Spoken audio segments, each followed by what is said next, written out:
So I'm going to record. All right. Good morning, everybody. Thanks for coming today to Working the Tool number 6, Administration, Organization, Sustainability, and Evaluation. So my name is Dr. Ken Anthony. I'm the Director of Professional Development with the Connecticut After School Network. I've been in the field for about 28 years and been with the network for the past 13 years. And I'm joined today by Shawna Viola. Shawna, you want to introduce yourself? Hi, everyone. I'm Shawna Viola. I'm the Research and Evaluation Specialist at the network. That's all? That's all you got? No. Yeah, sorry, I'm trying to get this worksheet thing figured out. So I'll speak for Shawna. Shawna does great work in evaluation, research, anything database related, knows how to do magical things with Excel, and other things as well. So if you could take a minute, and if you haven't introduced yourself, put your introduction in the chat, who you are, what program you're with, what your position is, that would be helpful. Today we're going to be talking about the Connecticut After School Network Quality Self-Assessment Tool, and I'll just hold that up in my camera. So this, in the chat, there's a link to this tool, so if you don't have one with you, you can just click on that link and be able to access the tool that way. So what we hope to cover this morning is to give you an understanding of the Connecticut After School Network Quality Self-Assessment Tool and how it's used for continuous program improvement, develop some confidence using the tool to improve your practice. So there's going to be some parts of the training that we will have you actually be using the tool, going through it, zooming in on a couple of indicators, and then learning the connection between observation tools and youth outcomes, and using the results to improve your program. So that's what we hope to cover in the next couple hours with all of you. So why is it important to use a quality self-assessment tool and focus on administration, organization, sustainability, evaluation? One, research shows that high quality after-school programs impact academic achievement, attendance, and social and emotional competence. These things have been played out in research. 2007, one of the big banner years that showed that high quality programs are, when you're running high quality programs, kids are more likely to come to school, more likely to come to your program, therefore having increased academic achievement and attendance. In 2013, another study was done where they looked at a meta-analysis, so a study of studies, over 75 studies looked at, and found that when 4 factors called the SAFE model, sequenced, active, focused, explicit, basically intentional programming, happens regardless if they're academically focused, kids have better academic outcomes and better social emotional outcomes. Secondarily, to this topic directly, programs that have sound policies and invest in sustainability and evaluation efforts tend to be higher quality. When you're being able to engage your staff in a reflective practice and being able to reflect on your policies and how those are impacting staffing, how those are impacting your outreach to the community, those are indicators of high quality programs. The third piece about self-assessment, it requires cycles that include staff in the community. So this is not a singular process that's done by just the director or just the site coordinator. Really thinking about self-assessment involves the entire staff and having conversations about quality and also sustainability. So thinking about some of your programs and how you may have some staff that are fantastic, but there's not a lot of room for growth in your programs. We want to think larger in a field-wide context where you're growing staff within your programs through evaluation, through sustainability, and think about opportunities that either you can create for them using their skills and talents and passion, or opportunities that maybe they can go someplace else in the field and serve, that you were that initial training ground. I think about myself in that context, that years ago I worked for the West Haven Community House, and Carol James is the director down there, has been the director there for a while, and trained me to really think about that, not just in her program context, but how the work that we're doing impacts the community, impacts that larger whole. So self-assessment is sort of that starting point for building those cycles. So looking at the tool to really drill down, the administration organization section of the tool has 9 indicators. And when we look at that, and those, for those of you that have the tool, they are on page, those can be found on page 19 of the tool, is the indicators for those.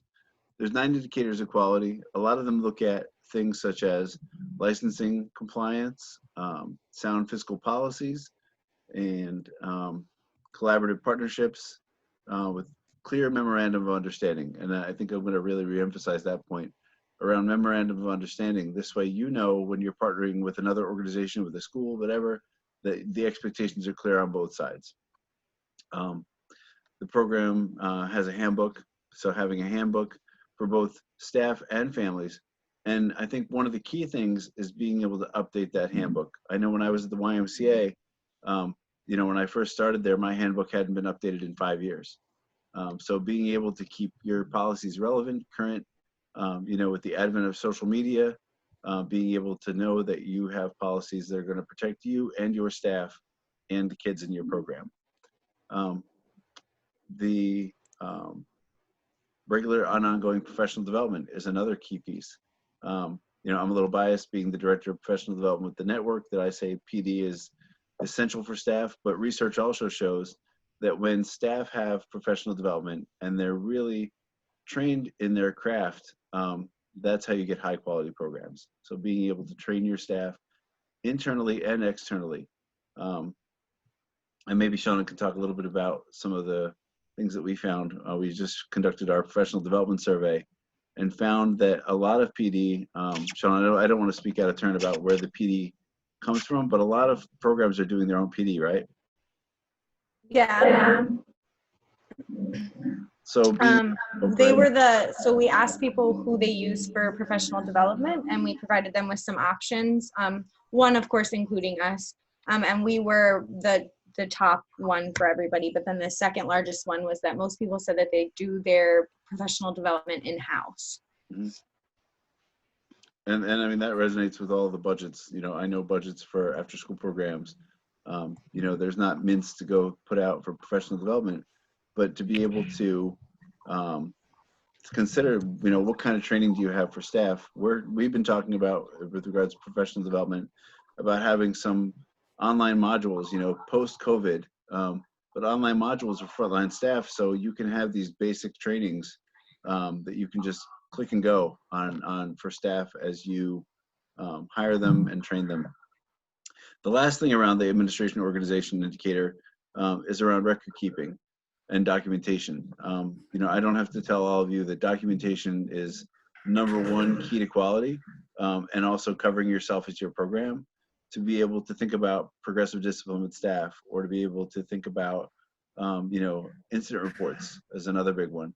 So keeping accurate records, keeping and maintaining registration documents, personnel files, etc., is another key indicator of quality.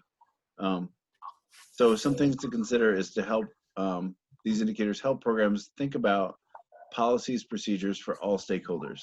So that includes yourself, your organization, your kids, and also the community. And then also see parents, children, staff as program partners to help strengthen some of these partnerships to improve the process and the flow of the program. So to be able to have some kind of career ladder that's documented. If you come into this organization, you're going to start out at this level and move up to, after a trial period, maybe you're hiring somebody as a, you know, assistant group leader, then they go to a group leader, etc., things like that. So to be able to think about the flow of the program is really critical. So things to consider in looking at your landscape when doing self-assessment around administration organization is thinking about staff training. So how are staff trained in that policy and procedure? I'm going to try and use the raise hand thing. So how many of you have your staff read the employee handbook when they first start and sign off on a piece of paper that they've read that handbook?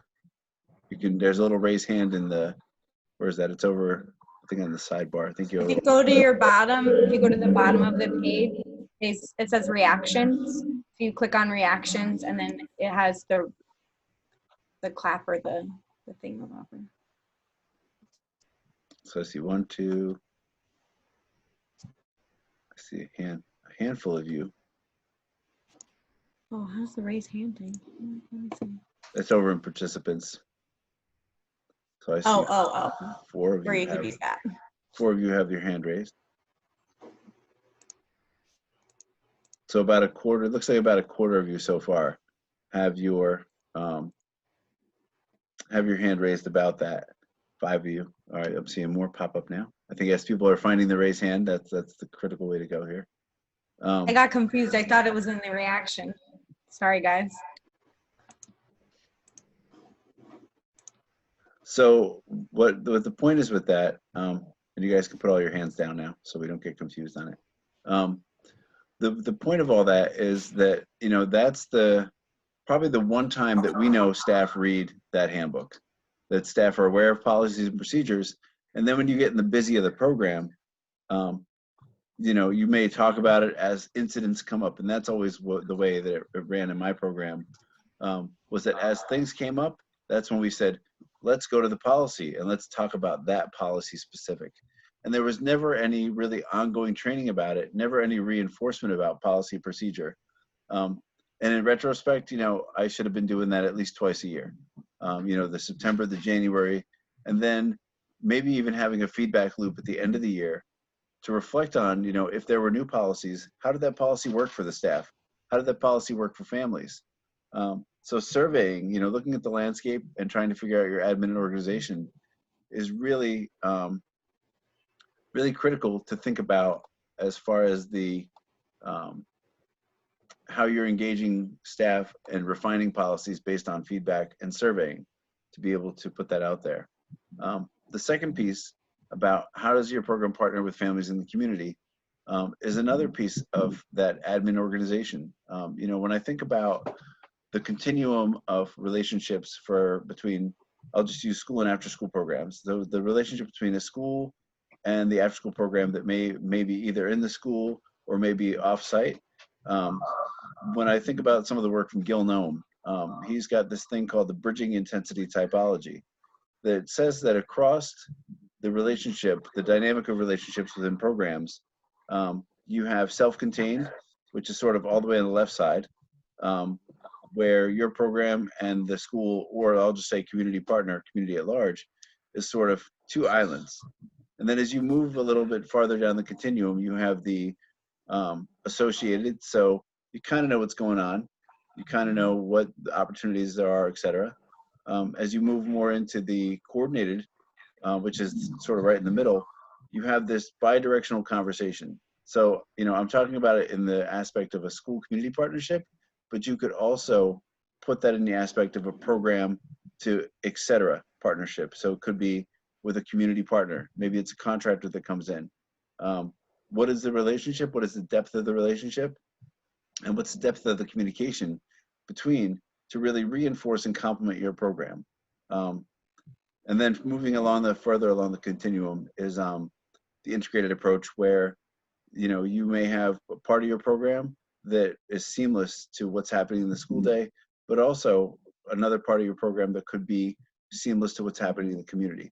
So if there are things that can enhance your program, part of the admin and organization is thinking about what do those contracts look like? You know, I think about a program I used to work with years ago that had a contract with a local YMCA, and they were charged $28,000 to use the pool. The program had to provide their own lifeguards. So with that, they had no clear MOU except for you get the pool, you got to provide your own lifeguards. Scheduling sometimes with Clyde because the MOU was murky. So on the admin end, you know, the idea was a great idea. Kids get to use the pool, get swim lessons. But on the admin end of things, the MOU, the memorandum of understanding, was really unclear about what the money was for, what was the day and time and partnership between the two, and how could there be a bi-directional sort of flow to support each other's programming. Which brings me to that last one about how transparent is your organization with staff related to organizational finances and decision making.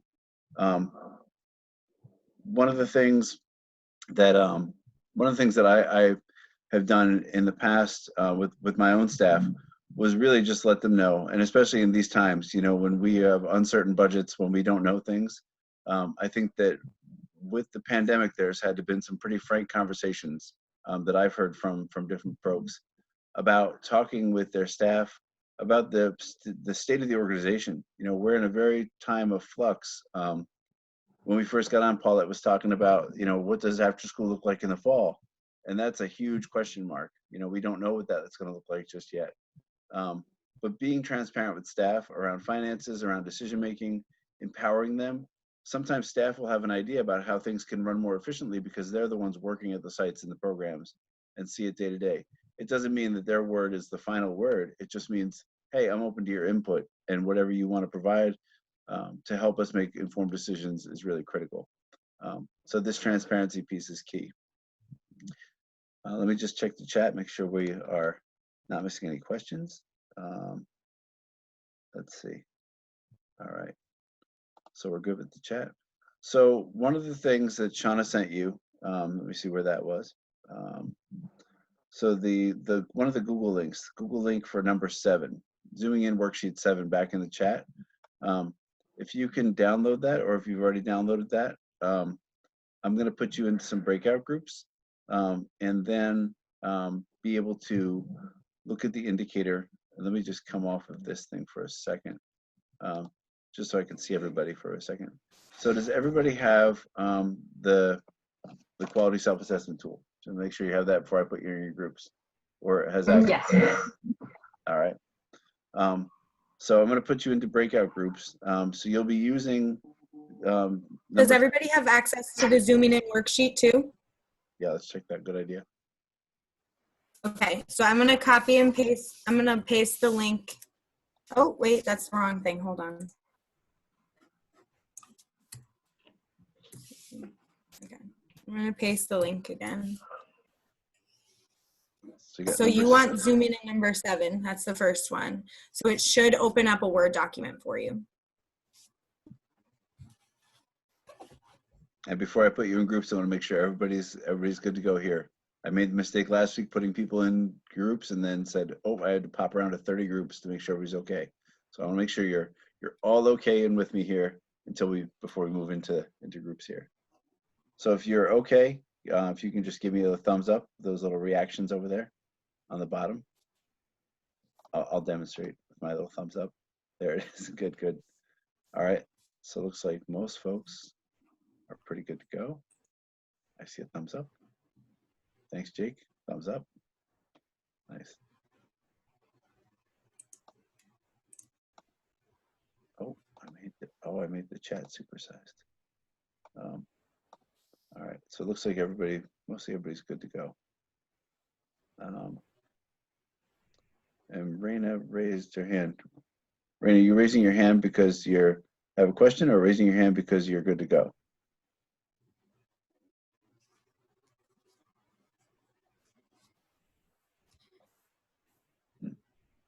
All right. All right. So I'm going to put you all into breakout rooms. In your breakout groups, let me go back to my instructions here. So once you reviewed the indicators for 7, pick one that your group feels like you can use improvement on. Excluding number 4, you can't use number 4 because there's already a zooming in section on it. So we don't want you to just use the one that's already there. But really zoom in on the one that you think. I'm going to give you about 10 minutes to do this in your group to pick one, and then define what each performance indicator level means for that indicator for your group collectively. And then we come back, we'll just report out. A couple of you can popcorn around and report out what you talked about in your groups. So I'm going to put you in your breakout groups. Let me just get this down to, Shawna, you said 4 to 5, right? Yeah. 4 to 6. Well, no, 4 groups of 6. But that was before. Now we only have 24 people, including us, so 22. So I can't math. I'm not math. 5 to 6. All right. So I'm going to put you in your groups. You'll see a little thing that says join breakout room, and we'll be popping around to check in on you.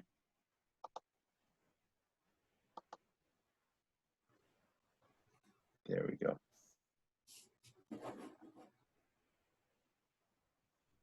You know I'm no longer your co-host and you're putting me in a room right now, right? Oh, I'll pull you out. Which room does it want you in? Break room 4.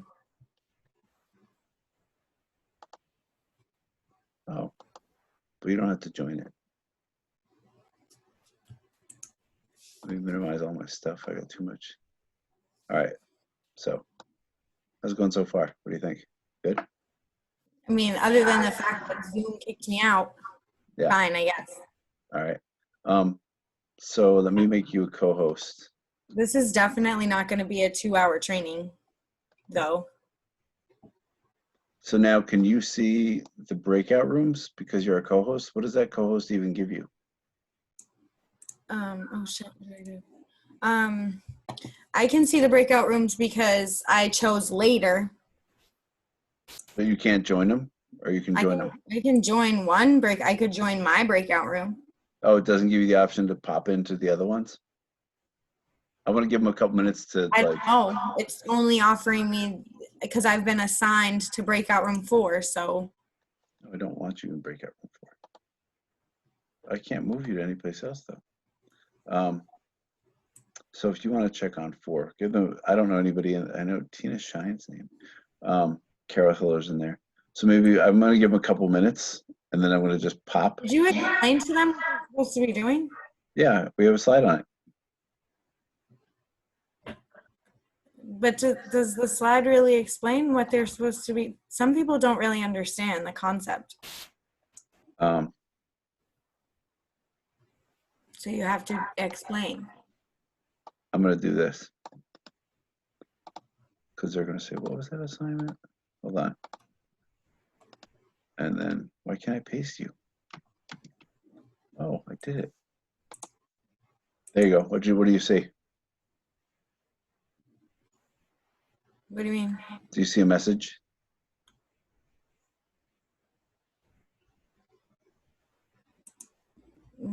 No. I see a message, but I don't know how I can look at it. Oh. It just popped up at the beginning. Yeah. And what did you paste though, Ken? Because if you pasted the same thing that's on the slide, it's not going to explain to them that they need to go through and define what a 1 is for that specific indicator. All right, define what a 2 would be for that specific indicator. What things would you say make you proficient? What actions would you say in regards to this indicator would make it element of whatever the first one is? So Kim is in breakout room 3 and Jessica's in breakout room 2, and they've been with us before, so they know this game, you know? Yeah, so they're probably helping their people out. So you want to go to 4 and I'll go to 1? I guess. All right, let's do this. Here we go. How do I get back? Are you going to pull me back? I'll pull you back. Do you want to get pulled? Do you want to get pulled back, or do you want me to drop you in 2? I can pop you around wherever I want. I don't know. So I'm going to do. I'll do 1 and 3 if you want to do 2 and 4. Okay. So, we might want to give them a little more time with this. Because you want to burn some time. Yeah, it's supposed to be a 2-hour training, and we're totally going to be done by 11. It was free. I mean, I guess, yeah. I mean, I don't mind not being here for 2 hours. It's recording us. All right. All right, I'm going to go to 1. Maybe we don't need to share this recording. We can cut this part out. I'll have Rose do it. Be like, can you figure out the part of Shawna and I is just bantering? All right. All right, I'll see you in a minute. Okay. Bye. We go through the process. Should we have something for the parents? And who can they actually contact? Because most of the time, it's usually the program coordinator or the person in charge as opposed to the frontline staff. So I'll shut up on that note. No, it makes sense. I mean, I know we have a parent handbook, but we're trying the best to kind of make it cohesive with our staff manual. So that way it's like when we do have those questions from parents, staff are now like aligned with knowing the answer for like usually, like you said, usually it goes to the site director or the coordinator, site coordinator.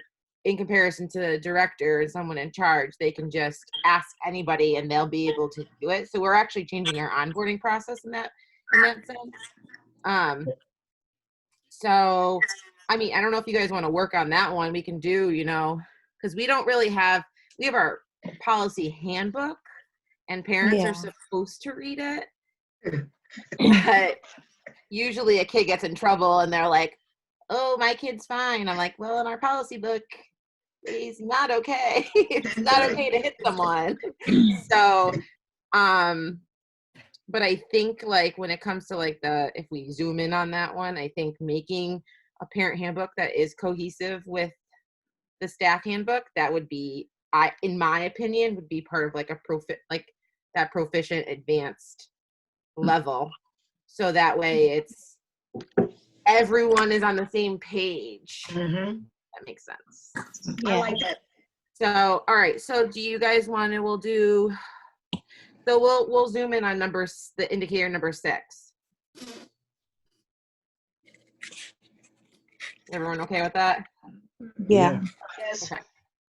We're all working in that as a Google Doc together, or are we supposed to download and do our own thing? So I'm just gonna write on my piece of paper because I actually see a couple people in that Google Doc. So I don't want to Ken, you're here now. Mhm. Should we be writing in there, or do you want us to kind of like write it down on our own sheet of paper and then? This is where my expertise ends and Shawna's begins. Because I'm just like, yeah, you got a Google Doc. I don't know what happens to it after that. You can download it, I guess. I mean, like. I have it. I mean, I think it's a great idea because I think that I'd like to use something like this when we do staff trainings, when we are going over this tool.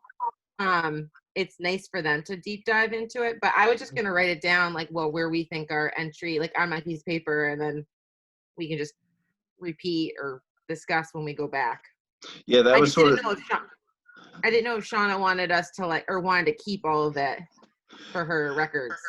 No, I think, the idea with having you guys download it was exactly that, Amanda, that you can then use this worksheet as something for staff training, that when you talk about quality self-assessment with your staff, you'll have a worksheet that you can use and say, hey, let's drill down on this one. You'll find there's, like you guys were talking about with the handbook, that there's going to be some areas that you're like, oh, we could really use some improvement on that. And to be able to have staff's take on it and have staff drill down on it.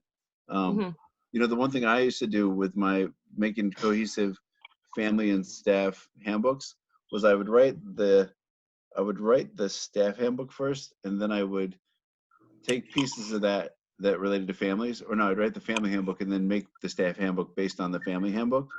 I'd of course drill down deeper around progressive discipline, other things that were staff specific, but at least the framing of the mission and vision of the organization were in that family handbook that you could then translate to staff.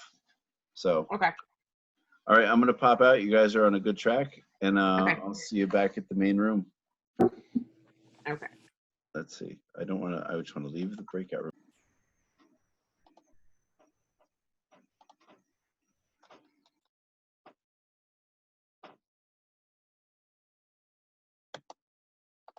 According to plan, but when she's not there, it's like one person kind of defunks all that and goes about doing what they want to do. And you can't be in two places at one time. We shouldn't have to police staff, but it seems like that same mentality happens all the time. When the cat's away, the mice will play type of a mentality. Yeah. And that's where the frustration falls in. Yeah. Anyway.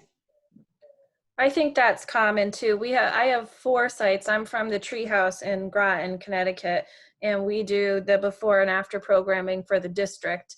And I'm the director. We have 4 sites and 4 program coordinators that operate each site. And we have often had to go back, and I was assistant director before director, and I've been with the program for, I think this will end my 4th year. So the director before me, when I came on, there wasn't an employee handbook, there was a parent handbook, and like the behaviors were mapped out, but the information wasn't always given to the staff in a very effective way. So the way people manage student behaviors was different.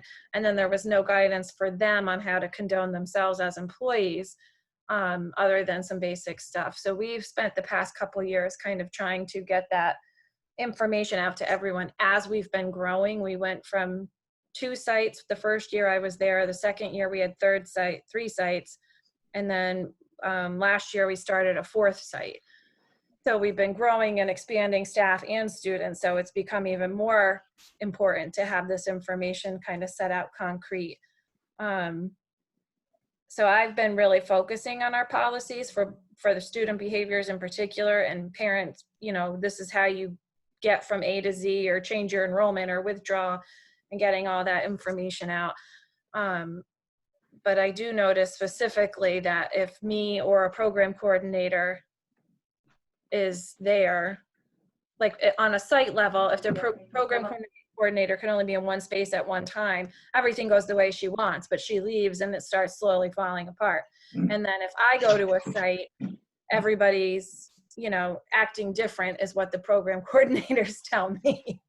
So it's human nature, I think, to try to take the easier road maybe. So I think that in both areas, having clear consequences written for failure to comply with what's written, and then the ability to follow through on that is the crucial piece. I agree. And then the follow through is most important. And that's one thing we try to focus on. And we really do have clear cut policies in place for staff. And I've been with North Branford now going on 18 years. And, you know, probably like yourself, every year something happens during the school year that makes you add more or take notes about more policies and things that you need to put into place. And we try to have those measures in place so that if there is a staff member that's not performing the way they should, then we've got something documented to say, okay, now, we'll start with like a verbal notification, then it'll go to written, and then we kind of have all those steps in writing. And it's just making sure that everyone follows them. And that's sometimes where the tricky part is. But I just think the most important thing is the more you have in writing, the more we have as backing when someone's not performing to what we want them to, and having steps in place to correct the behaviors. So, Anne-Marie, I have a question about that. One of the things that I encountered when I was in Windsor was that, I had the power to recommend for hire and recommend for fire, but I couldn't hire and I couldn't fire. I was sort of, like, I like you, but I can't hire you. You're not doing a great job, but I can't fire you, because it always had to go through the assistant superintendent and HR. So, I don't know, both of you in districts, is that something you see, or do you have that power yourself? I do. I do as well. That must have been, that would have been so nice. I'm like, but with that said though, Ken, that's why I always make sure that we have the, steps that we did, I make sure that everything is in writing in terms of talking with a staff member and making sure that we've dotted all our I's and crossed our T's, so that when it does, like when I go then to our director of business and personnel, I'll say that, I am letting this person go because of X, Y, Z. And as long as I have all those steps in place, and that makes it easier that if that person's going to come back and say, or file for unemployment or come back and say something that I didn't do. But if I have everything showing that their performance just wasn't really what it should, then I have more ground to stand on. And I've learned that through the years, that I want to, and that's why I put it in my handbook, that this is the steps that we're going to follow. And I make sure that my site coordinator and myself do that due diligence. And most importantly is having repeated conversations and repeated meetings, and given those opportunities to correct the behavior. And if the behavior still can't get corrected, then it's going to go to that level. Yeah, I think that's a great point. And I was talking to one of my students, because I teach for Charter Oak on the side for their supervision and leadership class, and they had encountered something where they inherited staff. Like, when you start, you always get the inheritance. So you have staff that are just there, and like, this isn't the way that we've done it, and like, no, it's not, because this is a new way to do it. But to be able to have that progressive discipline. And what they said was they were, and I encountered the same thing, which was, it was so resonant for me, that, you know, they could recommend to their executive director, this person's not really cutting it, you know, that they're still doing it the old way, and this is not the way our program's running.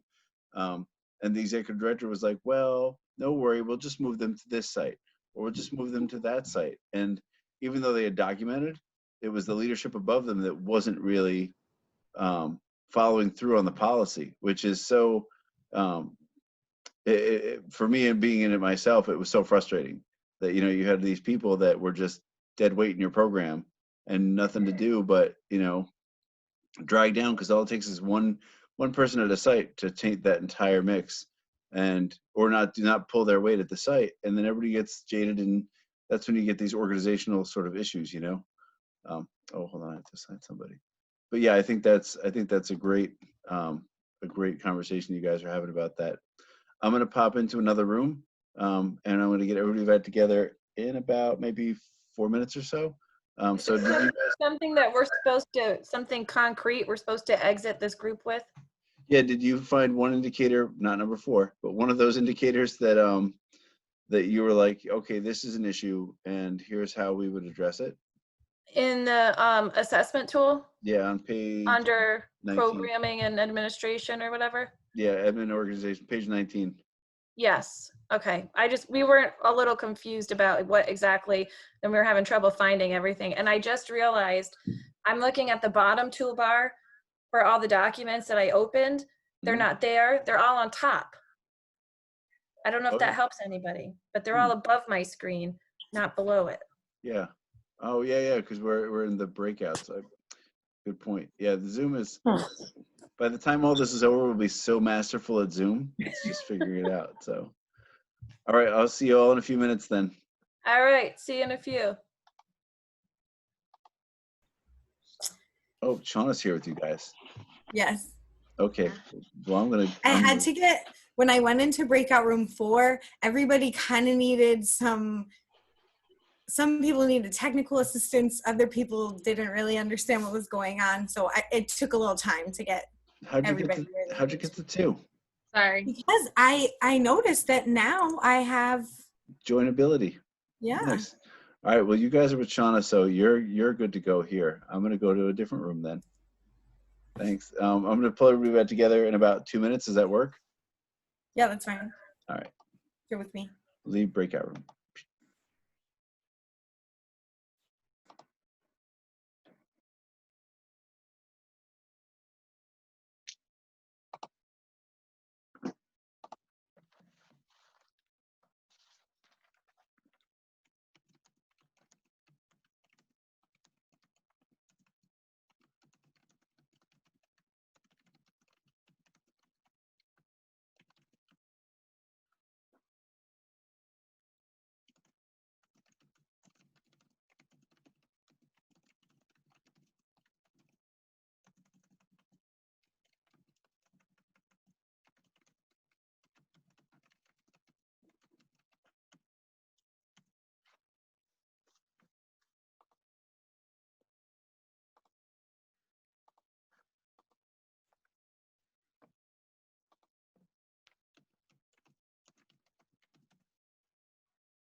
Hold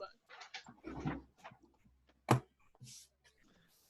Everybody's back or coming back. I like the breakout rooms. It's so much better. It's like nice little tiny groups of folks talking. Sometimes.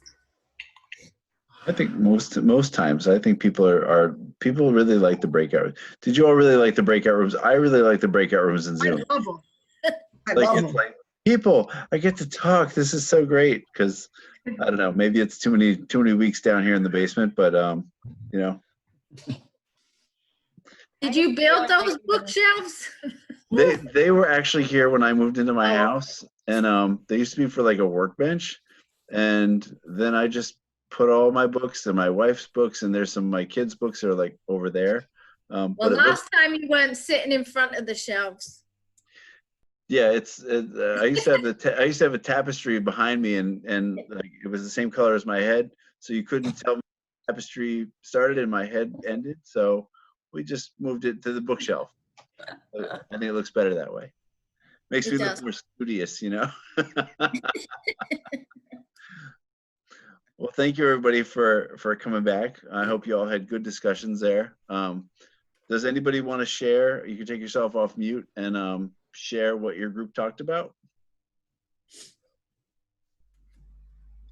If I may, I thought this is something we hadn't given a lot of thought to, but the most interesting thing to come out of my group in the kind of advanced section would be actually translating your, I'm sorry, we worked on our intake and our handbooks. Mm-hmm. Would be translating our handbooks into languages that, you know, help other people within the program who aren't proficient with English.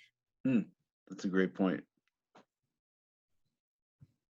Anybody Yeah, else have that? I don't know if you want us to go into detail on ours, but I think we had a really great discussion about, we did number 6, the parent handbook. Mm-hmm. Do you want us to go over? Sure. Yeah, go for it. All right. So we kind of worked a little bit backwards, but also like, I don't know, all over the place. But entry level for us would be just packets given with information to parents, like when they enroll, just like a generic, at least it has, you know, everything that's needed. Developing would be given packets, having parents sign them and giving them some kind of orientation and communication, kind of at least an overview of the parent handbook. And then going into proficient would be the packets with the signatures, the orientation, communication from the supervisor, like monthly, copies for each family to bring home and so that they're like aware of like what they've signed and for them to refer back to.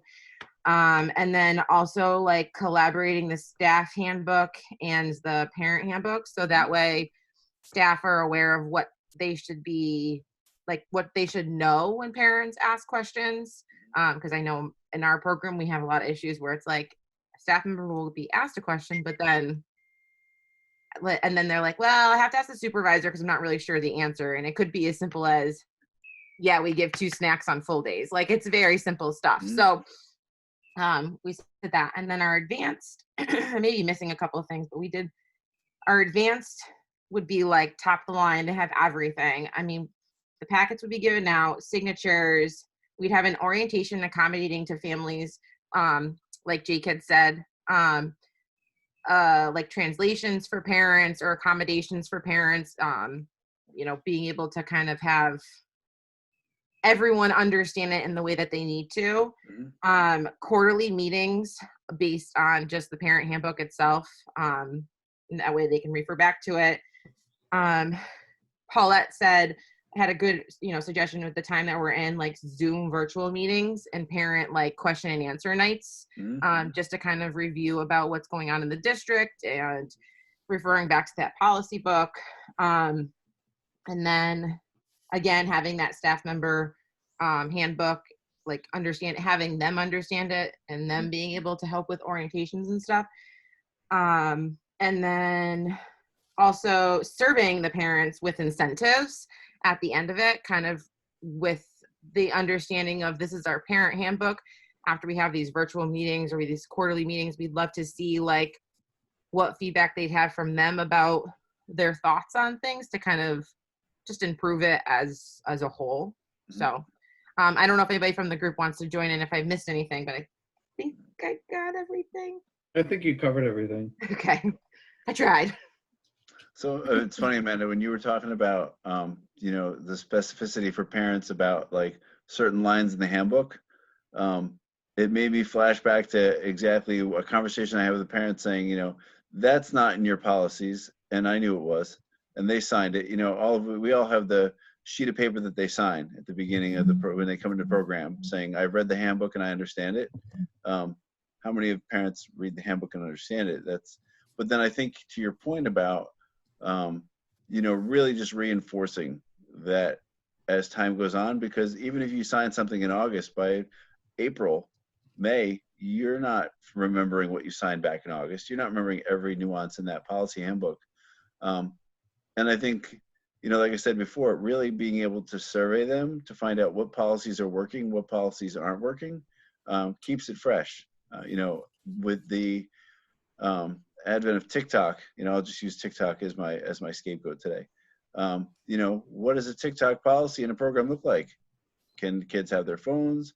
Can kids do, you know, like, what does that look like now? So keeping policies fresh, I think, is a really critical piece of that. How about others? There were two more groups. Who else?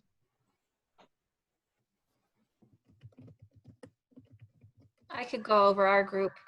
We did like a combination of the staff and parent handbooks, kind of talking about just the importance of having guidelines, how to kind of build them and have that follow through with the staff and the students, or parents, I should say. I mean, student behaviors, parents following the rules, and staff doing their jobs. And we kind of talked around that a lot. We had some good conversation, but mostly what I took out of it was, one, our program's not alone in the struggle to find high performing staff. You know, being as the hours are so bizarre for most working people, and the pay isn't that high. You don't get like the cream of the crop and people with their bachelor's or master's banging at your door to come work for 3 hours a day. So the importance of having policies in place where you can kind of, the expectation can fit what you're getting. Like, you wouldn't expect somebody who can barely read or write past a 7th grade level to, or, you know, English isn't their first language, to be able to follow a really rigorous curriculum as far as prompts and cues and dialogue that you should be having with the kids.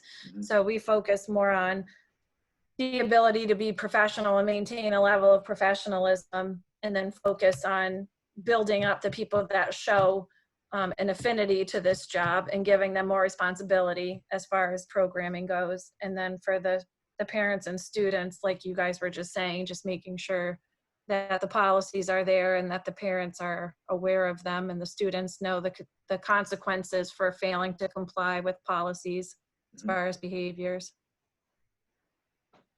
Yeah, I think that's I think, you know, having a when we were talking in one group I popped in about, you know, do you build the staff handbook first or the parent handbook first? You know, and what I used to do was build the parent handbook because it had the mission and vision. You know, then I can expand on that into the staffing handbook, and be able to then say, okay, well, here's some things specific to staff, but overarchingly, here's what our program is all about. And that should be your handbook should be about, when you're done reading it, it should be about, here's the core essence of our purpose in this space. You know, and I know with school districts, you know, there's a lot more hoops to jump through when it comes to policies and procedures, that it's not as simple as sitting in the office thinking of a policy and then trying it out. You know, that you have to get approvals, things like that. But to be able to, I think, have it so it's clear for the staff on what the expectations are. You know, Nikki, I think one of the key things that I took away from what you said was around being a professional. You know, what does that mean? Because professionalism, you know, I mean, as the field has, you know, built out credentials and come up with professional development systems and have core knowledge and competencies for staff and codes of ethics through NAA, you know, all those things are gears of professionalism, but to be able to put that in play so your staff understand, I'm an after school professional and here's how I'm representing my program, the district, the community. I think that's really key. And I'll go back to the social media. That too often people post things really quickly on social media, and they don't think about, oh, maybe that's representing my program, or you know, wherever the case might be. And that's part of that connection to community. So I think really, really great points there.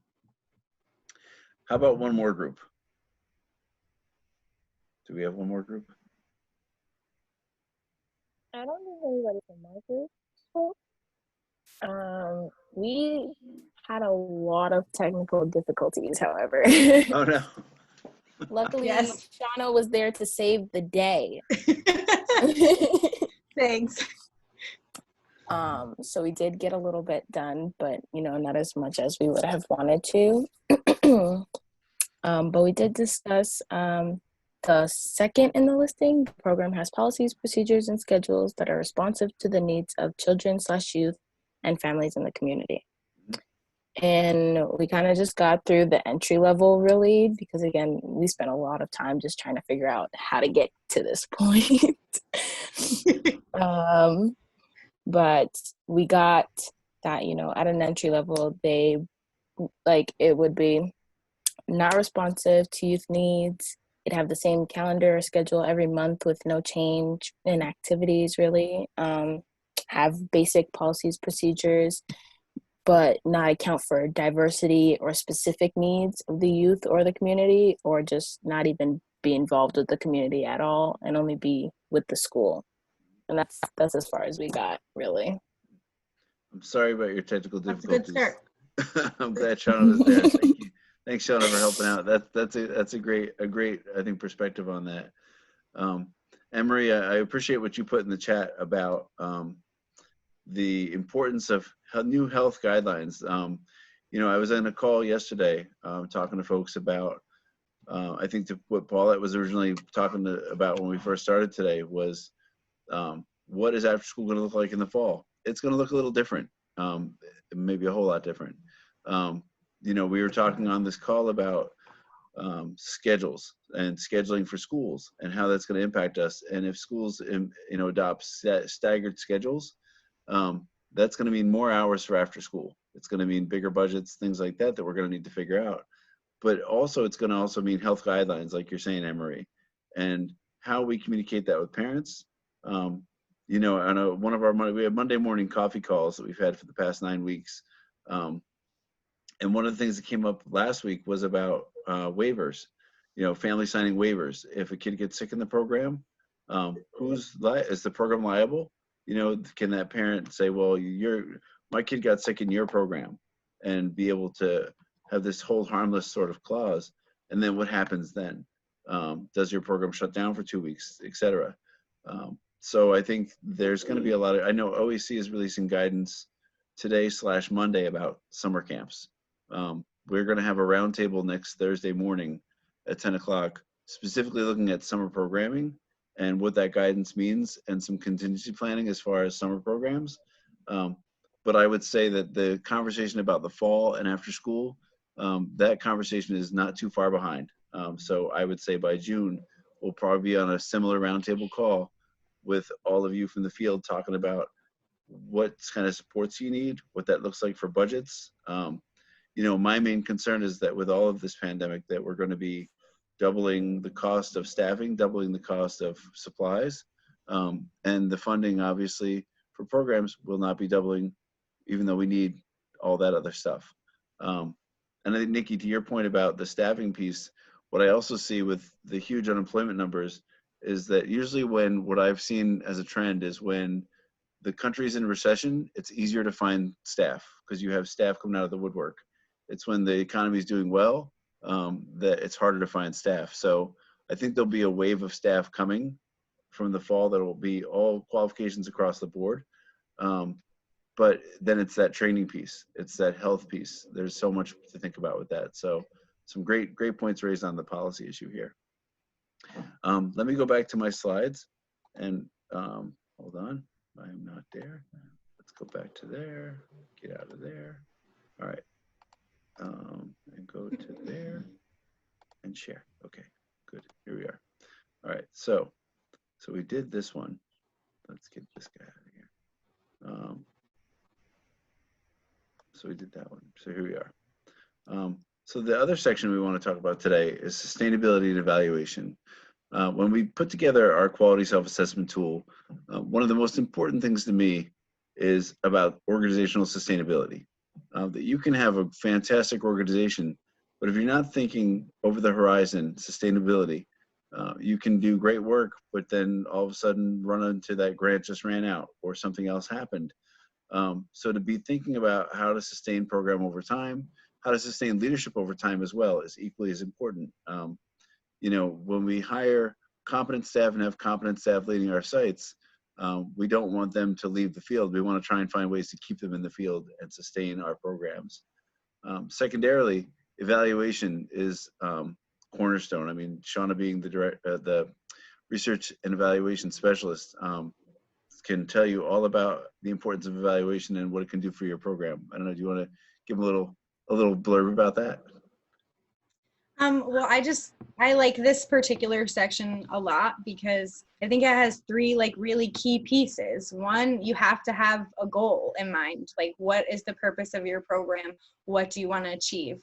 Two, who do you need to achieve that goal? And that's not just families, staff, and a building. That's school staff. That's relationships with stakeholders and community members. So, and then on top of that, the last thing, the third thing is constantly working with them and constantly communicating with them to ensure that you're working towards that goal and that you're meeting the expectations of what your program's supposed to do. So I have a soft spot for this one because I think it really speaks to the community piece of being an after-school program, because an after-school program really is the hub of the community. It's where kids go to build relationships with people outside of regular school time. It's where parents rely on so that their kids aren't home by themselves watching TV on video games, taking part or being cyberbullied, things like that. Like, it's a place that's supposed to be worry-free. And it's also a place that you connect to libraries, to outdoor activities, to senior centers where you connect generations and whatnot when you work with your community. So I think this, in my opinion, is one of my favorite parts, besides activities. Activities is another big one that I like to talk about in the quality self-assessment tool, because I like to do fun things. But yeah, I think a big part of sustainability and evaluation that people often don't think about is how many stakeholders you really have in your community, and if you are using them to their fullest potential. And not like using them, but bartering with them. I have this and I can support you in this way. How can we support each other?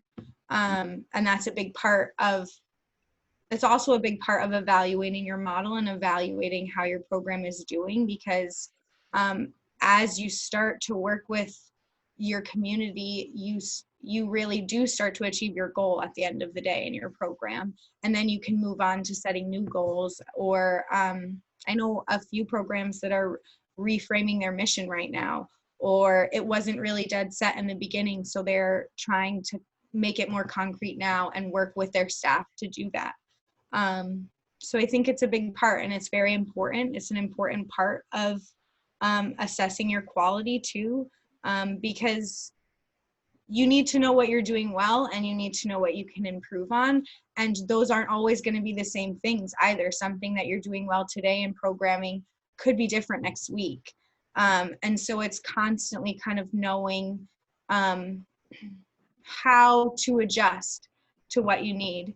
And without those checks and balances, you're not going to know what you need to adjust or who you need to speak to. So it's really a big part of how, like Ken said, how you continue to serve your community. And without it, you kind of really don't, you'll eventually find that your program can kind of fall apart if you don't lean on your community, or if you don't check yourself or check your staff.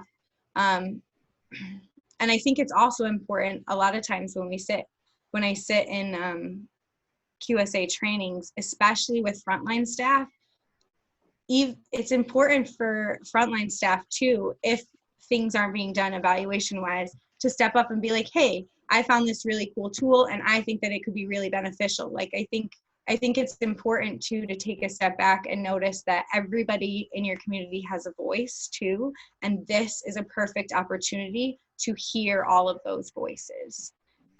So that's my little soapbox, I guess. Nice, thanks. I appreciate that. You know, the other thing I'll add about evaluation is that when folks hear evaluation, I know when I was working in programs and I heard evaluation, I was like, here we go. Oh boy, it's that top down. So they would have somebody come parachute in and look at my program and write a report and say, here's the things you need to fix. And that's not what evaluation is. Evaluation is about, you know, tearing up the floorboards and seeing what you have underneath there. But at the same time, you know, I see it two-pronged, that you have this bottom-up approach and a top-down approach. So the bottom-up is really empowering staff, creating a shared vision of what the program can be based on observations and feedback. And that's all evaluation is just giving you data to be able to make informed decisions. So that's the bottom-up, is really having staff use the self-assessment tool to look at their practice and look at the overall program. Sometimes in the quality self-assessment tool, there'll be questions staff can't answer. And that raises, I think, indicators for yourself to think about, well, why can't staff answer those questions? Is it a lack of transparency? Is it that, you know, there's just not enough information for them to go on for that? So that bottom-up approach of evaluation is really key. But then there's also the top-down, where you, like Shawna said, think about your key stakeholders in the community that can help you. And that could be parents, it could be teachers, it could be principals, it could be, you know, other community leaders, other programs that work in the same community. For too often, we've seen this competitiveness versus collaborativeness in communities, where after school programs will say, well, no, these are my kids and these are my kids. And I think, you know, communities like New Britain have done a fantastic job in really tearing down some of those barriers to collaboration and be able to look at themselves as a system within a community. And when you can take a systemic approach and a systemic look at evaluation, not just within your program, but writ large, what is being offered in the community and what's your niche in your program? How can you fill that niche area to be able to support the whole? That's when communities thrive and we can move the field forward in a forward momentum. So now I'll get off my soapbox about all that now. And, but I think there are some key pieces to consider to demystify the word evaluation for staff, so they're not so scared by it and think that it's this punitive thing. There should be no surprises in staff evaluations. There should be no surprises in program evaluations. You know, there are things that you know intuitively, okay, we could do a little bit better at that. And the data that comes from evaluation just quantifies sort of some of your hunches, but also will lighten up areas that you're like, huh, I didn't even think about that area to look at more critically as part of my program. So with that, we're going to zoom in again. Same thing, but this time using the on page 22. 22. On page 22, not number 8 because that's the one that's already done for you. But look through the sustainability and evaluation and see what really resonates with your group. I'm going to try and mix up the breakout groups. I don't know if Zoom will let me do that, but I'm going to try. And then we'll do the same thing, go through it, talk about it, and we'll come back together. So I'm going to take this out. And Before we get in groups, does everybody have the number 8 worksheet? Thanks, Shawna. Carol, I'm going to try to send you a Google form version of it. You don't have it, Tina? Okay, so I'm going to post it again. Yeah, let's go to the chat.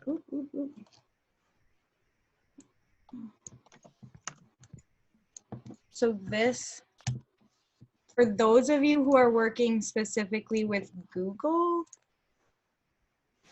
Shawna, I have it. Okay, Thank you. no problem. And one of the groups I went in had a great question about the Google worksheets, if they should write on it or download it. And I said, you can download this and use these actual worksheets when you do staff trainings on the quality self-assessment yourself, to have staff be able to use the zooming in worksheet to pick indicators that you find, okay, well, we need some work in this area, and use this worksheet. So you can download this worksheet that Shawna's putting in there and use it in your programs. And you can also change, like edit it to fit your needs. Like, so if you're not focused on number 8, you just change it to be like number 7, administration and organization, or number 4, which is activities. Yeah.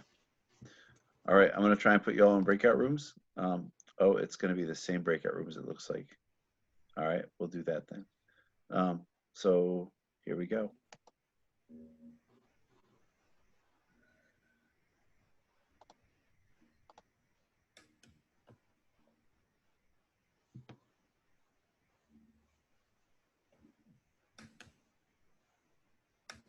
You always invite me to a room. Do you do that on purpose? No, it just does it. I don't know why it does it. Okay. I just wasn't sure. I figured like as the co-host it wouldn't, but. Yeah, but you can see the join though. You can pop around, huh? Yeah, but that's the thing. I have to join this breakout room first, and then I have access to all the other ones. Oh. Yeah. Now we know. I have breakout room 2 right now. So. Yeah, I'm gonna give them the same we thing. can stick with the evens and the odds. Didn't you check on the odds and I checked on the evens last time? Yeah, I did 1 and 3. And then I think I popped into 2, but you were there. Oh, hi, Kat. I have a visitor in my office. Don't walk on the keyboard. Today. I just don't want to walk on the keyboard and X out of Zoom. That would be horrible. That almost happened the other day. These 2. Still 2. All right, I'm going to give them a minute, then I'm going to pop in. Let's see. What's this about? Not that. All right. So yeah, I think that we underestimated that. You said it wouldn't be, but each one of these takes an hour to really go deep with it. Yeah. I give them an extra 5 to chat too, because I think people like the connections with other people, since you don't get that much anymore. Like, what is human connection? People. So I'm doing 1 and 3, and you're doing 2 and 4, right? Some weird number called me. Yeah. Yeah, I got a call too. Who called you? Somebody called me that I didn't recognize. No, I don't understand what's happening. East Hampton, New York.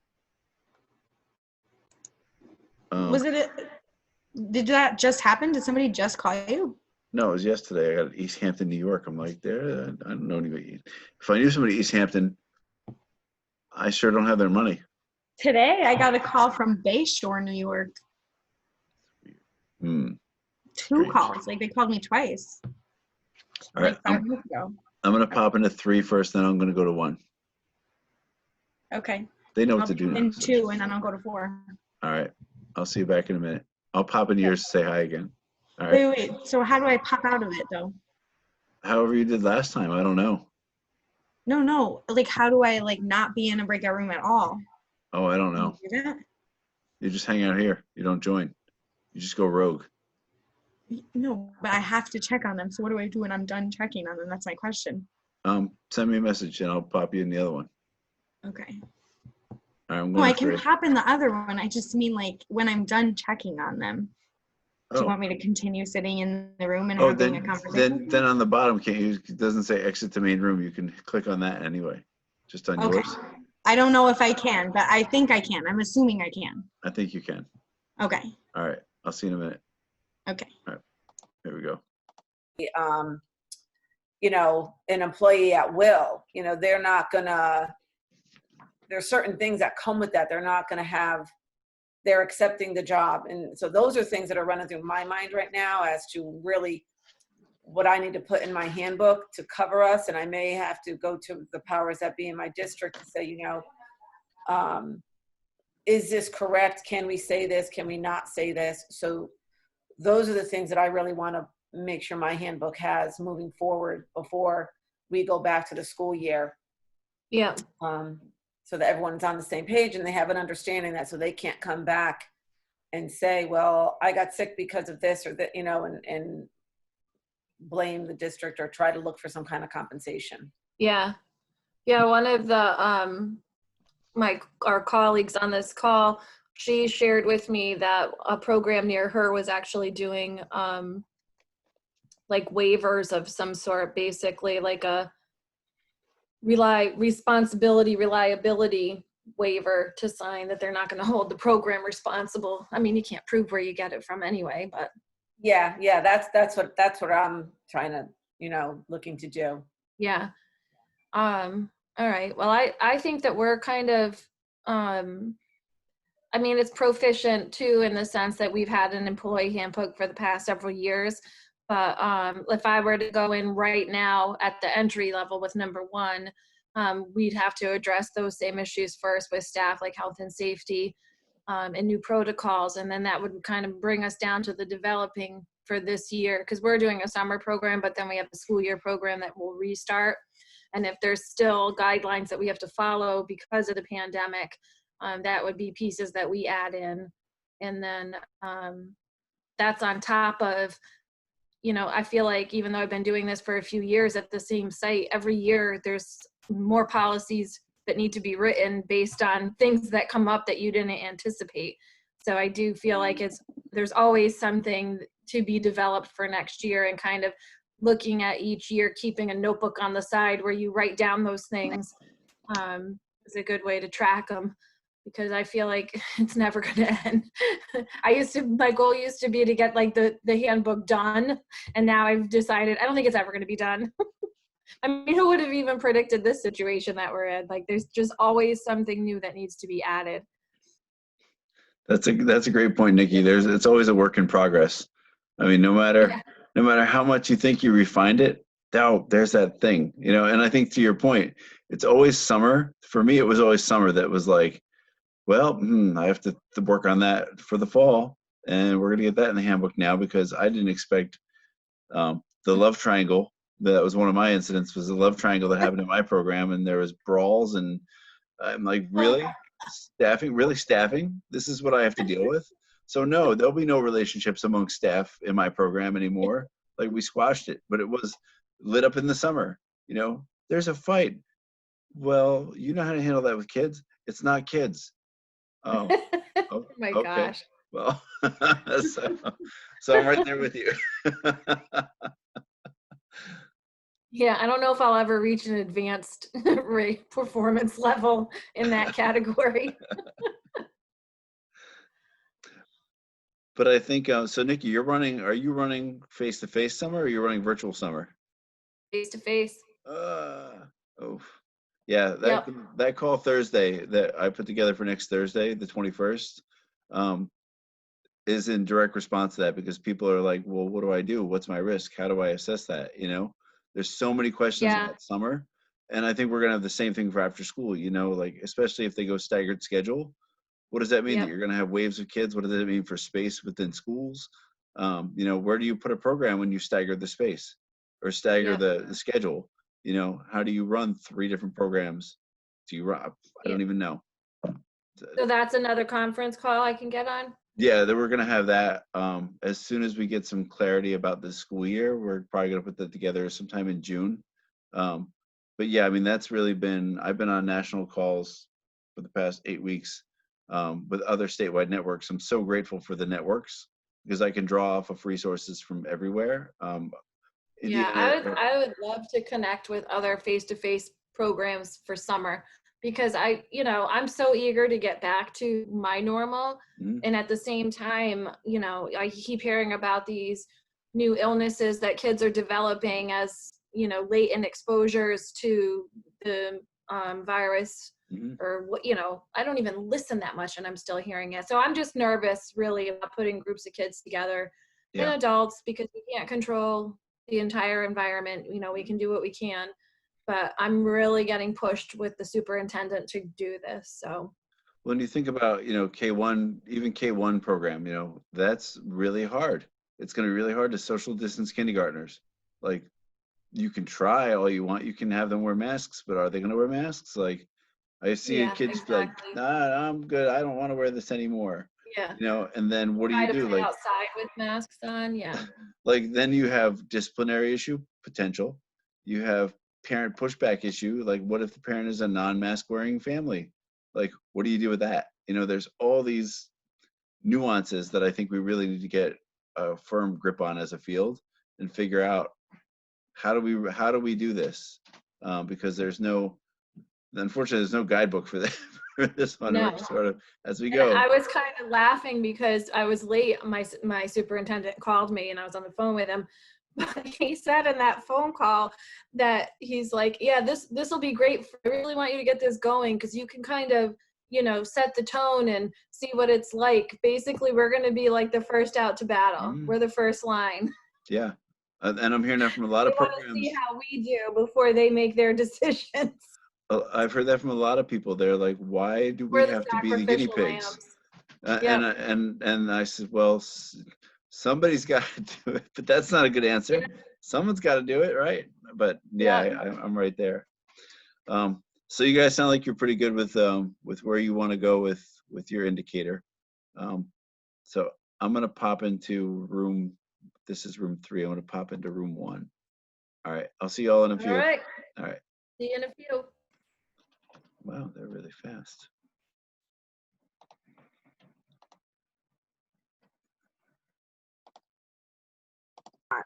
So That's true. I'm just, yeah. Ken, we're way off topic. I was off topic too. It's okay. We're talking about like how the school districts are keeping people on so that their budgets they can keep the same for next year, and yeah. My conversation all the mind games that are happening. The other breakout room and I were talking about summer programs and being why do after school professionals have to be they said the sacrificial lambs, and I was like, we're the guinea pigs. I was like, I don't know. Did Tina start that conversation? No, she wasn't in that room. It was some, but that's what I'm hearing from the field is, what do we do about this? And thinking about sustainability, with regards to sustainability, when you have to double your staff and double your supplies because each kid needs social distancing, you're allowed group sizes of 5, and there's no more funding. You can't charge parents more for that. Oh, by the way, we're going to double our stuff, so we're going to double our fees. Like, that doesn't make sense.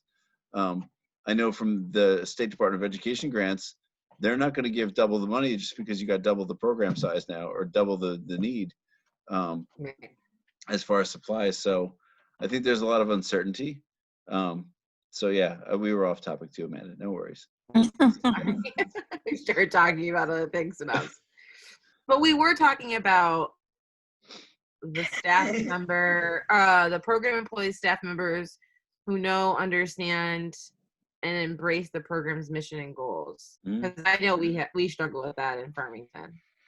Because we have some staff that are like, yeah, this is what I want to do. I love being here. This is my passion and drive and life. And then there's some people that are like, here for my paycheck for every 2 weeks. So. Well, and even in the first one, it's funny when you were saying the first one, I was like, I love working with kids. I babysat. And then, what else you got? Yeah. You got anything else there? So yeah, staffing is really, I think, like I said before, when we are in a recession, staffing becomes a whole lot. You have more choices in staffing when you're in a recession. At the same time, once the economy picks up, those same staff will be the first ones out to go get a higher paying job. So are they there for the passion or are they there for the pay? I would argue it's probably not the pay most times. It's mostly the passion. That's what you want to find in staff.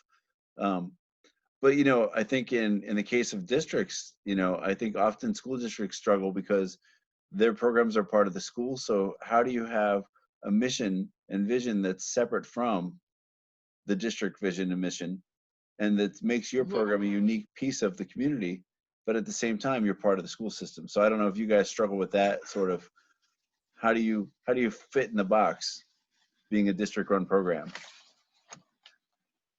Yeah, I mean, we try and, I mean, collaborate with like our policies and everything as close as possible with the school. I mean, Ken, you know our programs very well, but like we keep our programs as the same and like parallel as much as we can in the scope of like our realm. Like, I mean, we're still tuition based, so like if a kid acts up and we have to kick them out of the program, like that's part of our program, whereas the school can't kick a kid out for being bad. Yeah. But we try and keep those like those same, you know, our head teachers, like their evaluation system is, we're trying to make it so it's cohesive and the same as a teacher K through 6 or K through 8.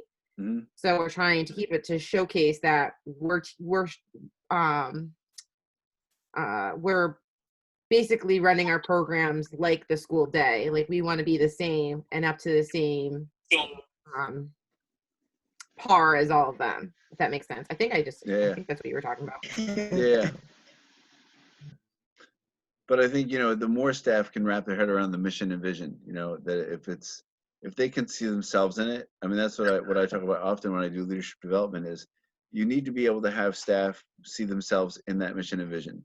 That if they're like, well, I'm here because I love kids and because I like, you know, I mean, my reason I started after school all those years ago was the ad in the paper said $8.50 an hour, have fun playing with kids. Huh, not bad. I mean, not bad pay back then, not bad pay, $8.50 an hour, and have fun working with kids. Well, that sounds like an easy college job. I can do that. You know, and here I am, you know, like once I figured it out and was like, yeah, I can make some change and be able to see myself in that. I mean, I don't know how many of you know Carol James. You know, Carol James was sort of the revolutionary person in my life that was like, here's the purpose of what we do, the why of what we do. And once I figured out my own why with that and how it connected with what she was having in her program, I was like, yeah, I'm subscribed. I'm in this for the long haul. But some staff don't see that. You know, they're like, well, mission vision, okay, that sounds great, but it's just something to get grants. Well, no, you got to live the mission. I mean, maybe that's the YMCA in me, is live the mission, you know. That like makes me think about like with this whole, with the number 2 and like having the people, like the staff members know and understand and embrace that mission. It's almost like, and you know me, I love coaching and mentoring. I feel like, how is any program doing that without that coaching and mentoring? Like, what is it that, what is the backbone of getting those people to be invested? And what is, you know, what is the rest of the organization doing to make sure that everyone's, you know, embracing that mission and goal? So. Yeah. And I think Ken has you've had several trainings with us, Ken, in New Britain about a staff commitment. And I'm kind of remembering the last one we had at the Stanley Works Training Center. And one of the things that we've been having discussion on it, even with Dr. Quiones, we mentioned it, you might have to move to a full-time after-school staff people. Because I think the value is so important. It almost reminds me of childcare when we didn't value the teachers and daycare programs, and now they got certification and stuff like that. I think after school is going to have to move toward full-time people, and some of those people are in partnership with the school, and then they transition into the after-school program. But it is difficult to find committed people, because a lot of them do take it because it is a good salary. We pay $15 an hour for the after school folks between 12 and 15. Britain has good wages, and sometimes you get people that's there for the money. Yep. And and even if they say they love kids, as you evaluate your program, do you know that's not the case? So I hear you, Amanda. It's hard to find good people. Yeah.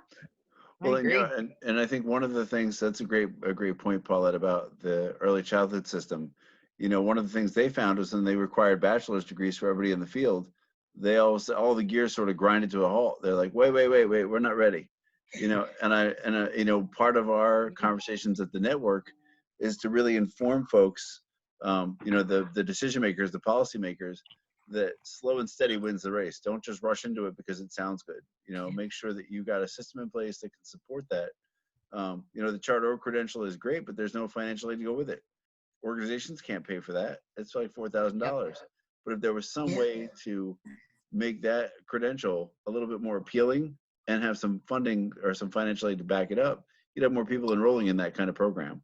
All right, I'm going to let you guys finish up. I'm going to hop out and pull everybody back together in about a minute so we can get to our discussion. So thanks, everybody.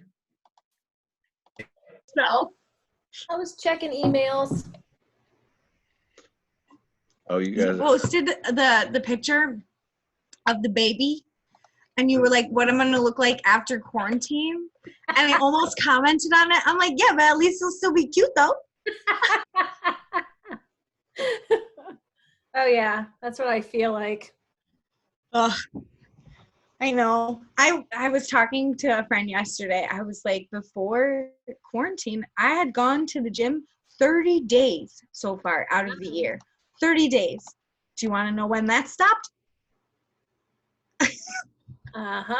Like, nope. The most I'll do is I'll go for like an hour-long walk. That's what I've been doing. I can't do it every day though. Videos, but it's just really hard to work out at home. Yeah. My bed is right there. I just go hiking. I just hike all the time. I mean, I've been on like nine hikes now. 9 hikes since we started. That's about 1 a week. That's not I bad. would love to go hiking. I had a really bad experience when my children were young, and I got us lost in the woods for about 6 hours. You need to get the All Trails. There's an app called All Trails, Nikki. Oh my God. All Trails will guide you. It's got GPS mapping. That's what I need. My brother-in-law is an avid hiker, and he gave me a book, and I was with my girlfriend. My son was in a backpack. He was that small, so my daughter could only have been 5 or 6. And we thought we figured out how to read like the trail markers, but we didn't. We just got lost. My daughter's like, we're going to die out here. Lost. We're going to die. And I was like, no, we had to get rescued and everything. See, my friend has the All Trails app, and somehow they still managed to go off the path. Oh, geez. Like, Yes. we got lost when they had the thing. And, like, I mean, no offense, Nikki, I don't find it that hard most of the time. Although I am. I would hope I could find follow a GPS. I couldn't follow the tree markers in the colors on the trees. Like, we just made up our own interpretation and went with it. I don't know what we were thinking. Well, plus, so one thing I noticed, because I have a hike planned on Saturday. I'm going to Mattatuck Trail. Oh, yeah. Mattatuck. So there's a blue trail, but it doesn't round out. It's like a straight trail. So if you go, generally, like, either you double back or you park 2 cars, but I don't want to do that. And there is a round trail, but it says that it's an unmarked trail, which I'm very scared. I've done unmarked trail with All Trails means there's nothing. There's just, you're bushwhacking. No, it's not on All Trails. I specifically looked up like Mattatuck, ct.gov, Mattatuck Trail hiking map. Look it up on All Trails. See if you match it. All right, I'm going to pull them out of their rooms. All right. Can't understand you because my internet connection is probably very poor. Oh, there you are. You're back. You're a little. My kids are still traumatized by my loss. If I get lost in the car, they get nervous. I'm like, we have GPS. That's funny. What'd you say, Ken? By the way? I said match it with All Trails. Like, take your map and match it with All Trails, and you'll be able to find the trail. Because unmarked. I mean, if all else fails, I also don't know like how long the loop takes, and I'm going with my boyfriend, and I know he gets a little testy when I don't give him all the information, and I like convince him to do things without all the information. So he might just be like, "No, let's turn around, let's go back the way we came." So no, you just I sell it like, oh, just keep going this way. The trail's here. We're gonna just keep going. And then they're like, it's always work with my kids anymore. There's no it's always 15 more minutes. It is. Well, so that's something that I didn't even ruin him for that. We went to Yosemite one year in California. And I was like, yeah, we're going to go on a 5-6 hour hike. And he was like, fine with it. But we didn't know that it, like, the elevation of the hike was super high. So most of it is like climbing a mountain. Like you're just like trudging up like rock stairs. And you had people from like an hour in going, you're almost there. You're almost there. So, you know, 2-3 hours in, and we really are almost there. And people are telling us we're almost there. We're like, you're lying. You're lying. There is no top. We're never going to get there. There is no top of this mountain. It just keeps going. Anyway. Well, thank you, everybody. Is everybody back? I think everybody's back. Let me just check. Hold on. Everybody's back. So. All right. Yeah. Thanks, everybody. So a couple of you want to share what you talked about? I know some groups were off topic, and that's okay. You know, this is a nice social area. We can all get together, and people, this is great, people. So I appreciate that need for social connection. But if you did talk about the 8th indicator or the 8th element, if you want to share what you talked about, that would be good. Go, Amanda. Go, Amanda. I talk a lot. I was just saying, I go, you guys are my people, because I can't talk to my husband about any of this because he's a corrections officer and he's like, I'm not part of this shit. He's like, I don't know what you're talking about. I lock these people up and I just do my job. And I'm like, I talk and I have passion and I love what we do. And he's just like, you're going a little crazy. So we did get a little off topic, but we did talk about like the program, number 2, the program employees, staff members who know, understand, and embrace the program's mission and goals. That was a popular one. I figure, because it's true. Like, we all know we have those staff that are like, yeah, I love kids. And then they get into it and they're like, this sucks. I don't like this. This is not what I want to do. So we really talked about like the entry level is really like interviewing people who are interested in wanting to be like those teachers, the people who want to be teachers, like, hey, I have babysat, I do have experience, or I have worked in after school before. Like that's very bare minimum of like the expertise. But by the time you get to that advance, and you know, Shawna knows, but I'm in the class program and I like preach on like coaching and mentoring. And I feel like the only way you can get staff members, some people like live and breathe like after school and they have it in their blood, but there's some people that are teachable and they are coachable, and it's having them understand that this is a career path. And I think that there's some people who that can embrace it themselves, but then there's some people who need that extra push of like, and guidance of like this is what we do and this is why we do it, and having them have those feel good moments. But sometimes they need that like push, and they need that person that has that passion.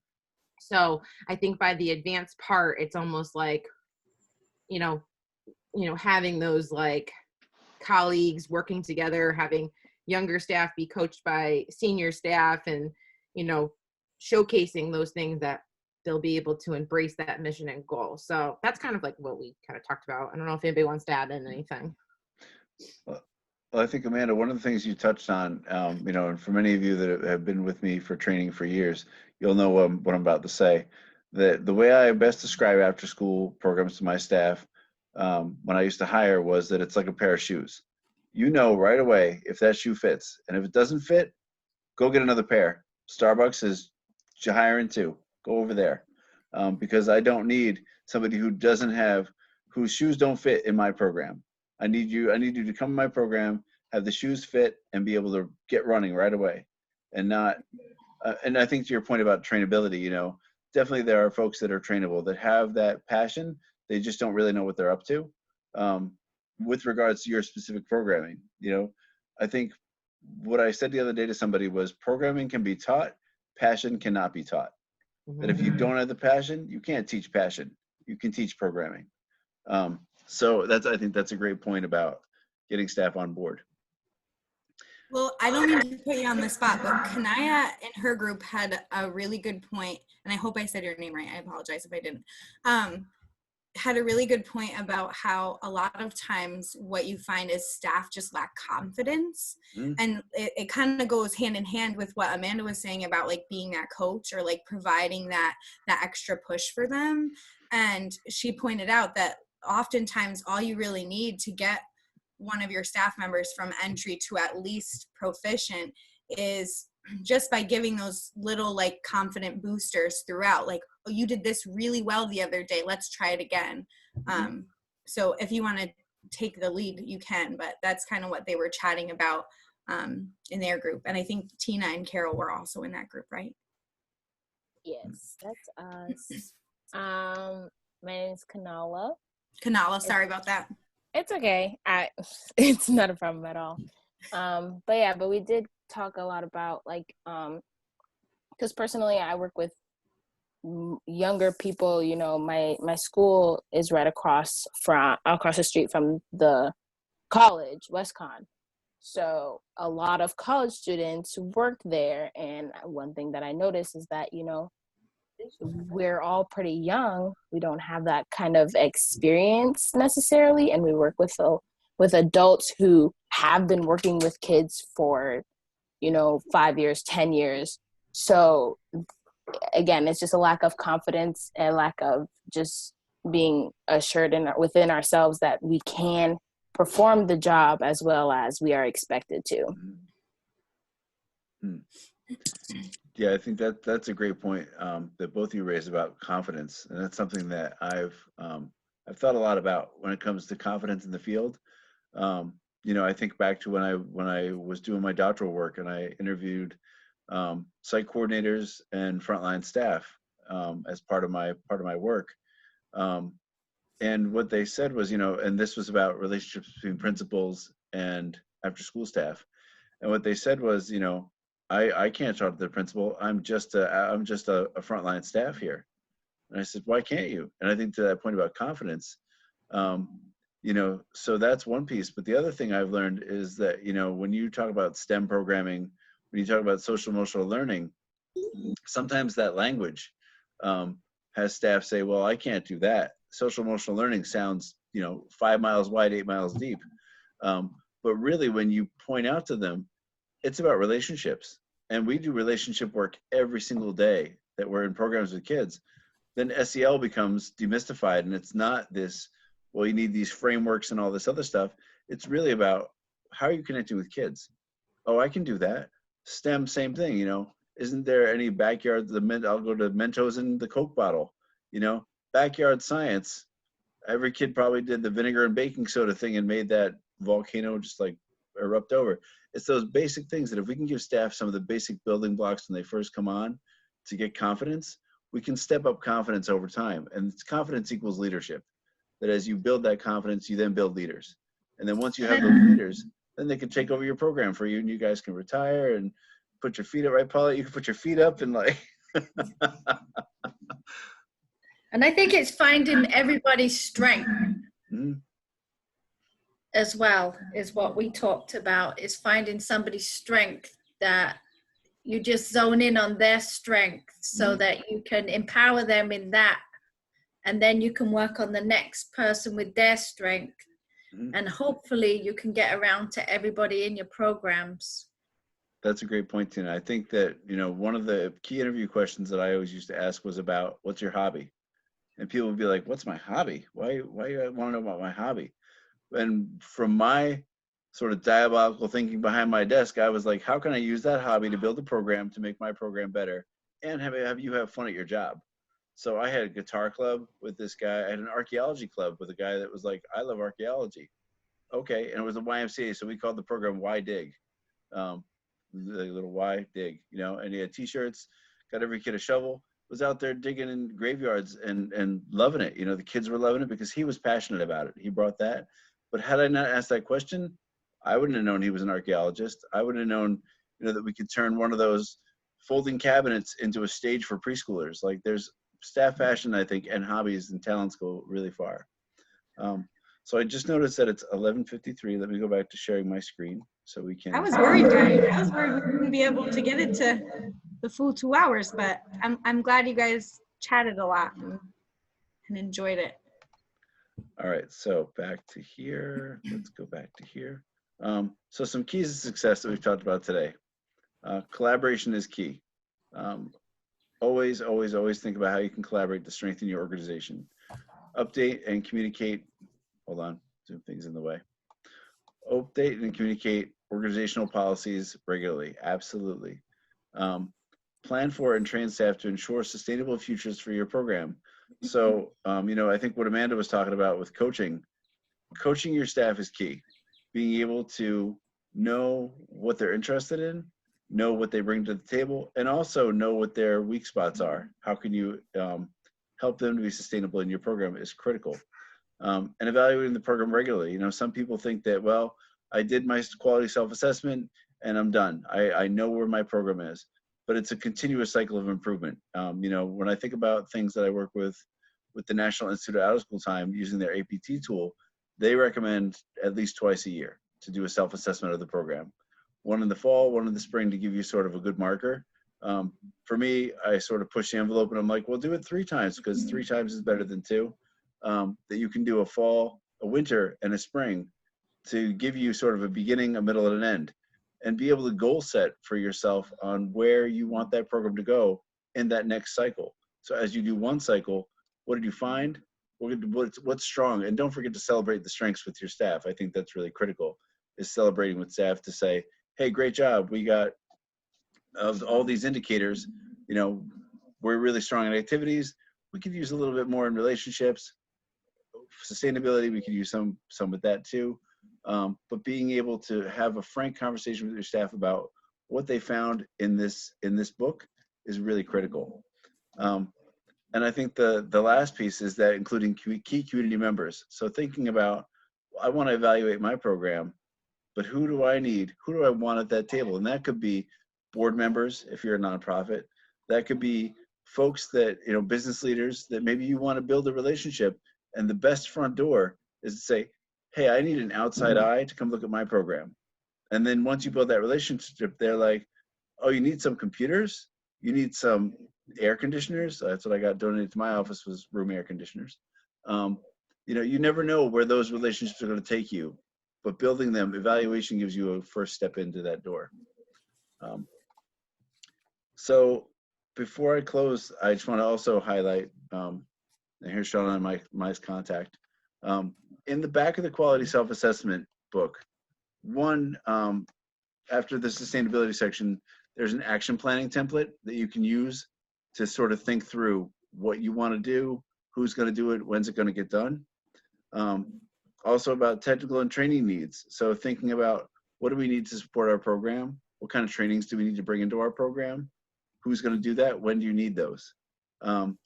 And then additional assistance, you have stuff with the After-School Network's website there.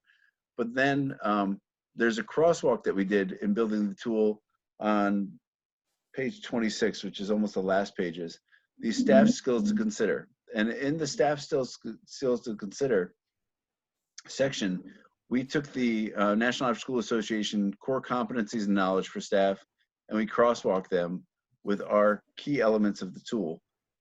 So when you look at that staff skills, you'll see some things that are, okay, when I'm hiring and I want to have this tool in mind, here are some of the skills that I want to be sure that I'm hiring for to be able to ensure quality in my program. So that's on page 26 and 27. And then we included a lot of resources at the very end. The After School Alliance, the Asia Society, the Connecticut State Department of Education, a lot of our contributing partners, the Utah After School Network, et cetera.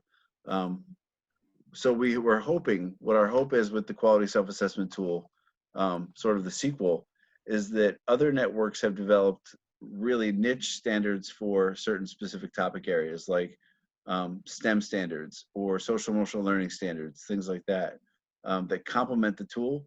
We're hoping in 2021 that we will start working on those to be released sometime late next year, to have a full suite of tools for you to be able to access on our website to complement this guide here. So I will stop sharing my slide. So does anybody have any questions, thoughts? Carol asked if we'll be sending out an invitation for the roundtable about summer camp. It should be going out today. I sent it to Rose this morning. So I'm hoping that it will get put out. The description I had, I wasn't very happy with. I had to redo the description to make it better for all When you was guys. it again? Just so I can put So that's next Tuesday, it in the the chat 20th. so people, if you don't get it, email me or Ken so that you can have it on your calendar for now. And if you don't get the info, you can email me or Ken so we can give it to you. That's Thursday, the 21st at 10 o'clock. 10 to 11. The And- National After School is doing a Future of After School webinar next week too. What time is that? Did I collide with them? It actually runs into class next week. It's on Wednesday. They did Oh, one good. a couple weeks ago too. Hmm.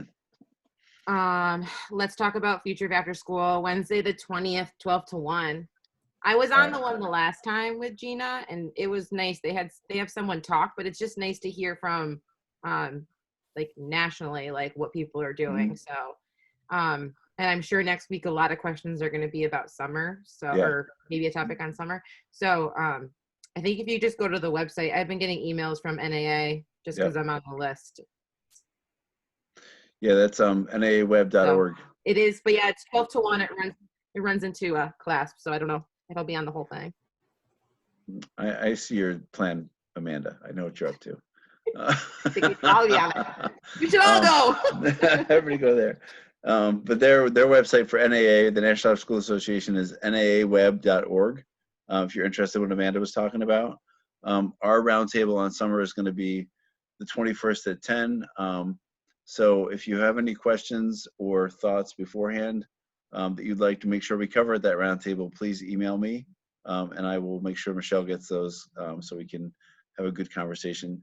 It says 10 to 11, but you know, if it needs to go longer, then so be it. It'll go longer. We can, you know, there's really no time limit on that. Any other questions, thoughts today? All right. Well, it is 12 o'clock. Thank you all for joining us today. And thank you for those who have joined us for the other Working the Tools. We had a great time with this. And we'll see you all next week. Monday is our coffee chat, Monday morning. That's on our website, 10 o'clock. And then the other one is Thursday. So thanks, everybody. Have a good weekend. You too. Thank you. Bye, everyone.